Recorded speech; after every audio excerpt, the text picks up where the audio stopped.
ఒక పిల్లవాడు పెరిగి పెద్దయిన తర్వాత జీవితంలో సంతోషంగా ఎలా బతకాలంటే, డబ్బు సంపాదించుకోవాలన్నా, సంతోషంగా బతకాలన్నా స్కూలుకి వెళ్ళి చదువుకోవడం చాలా ముఖ్యం. ఆ పిల్లవాడికి స్కూలు విలువ, చదువు విలువ తెలీదు.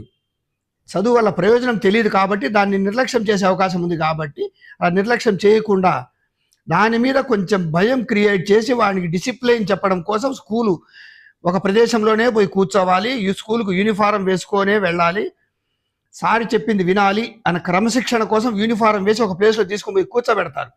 అదే పిల్లవాడు పెద్ద అయిన తర్వాత డిగ్రీ కాలేజీలు అలా వచ్చినప్పుడు వానికి యూనిఫారం ఉండదు, ఏమీ ఉండదు. ఎందుకంటే వానికి చదువు విలువ తెలిసి ఉంటుంది. ఇంకా వానికి ఇవన్నీ చెప్పే అవసరం లేదు. ఎక్కడున్నా చదువుకుంటాడు, ఎలా ఉన్నా చదువుకుంటాడు. కాబట్టి యూనిఫారాలన్నీ ఉండవు. అలాగే దేవుడి గురించి పూర్తిగా తెలియని వాళ్లకు దేవుడి గురించి విశిష్టము మహాత్మ్యం చెప్పడం కోసం దేవుడు పలానా చోటే ఉంటాడు, అక్కడికే వెళ్ళి పూజ చేయాలి అని చెప్తారు.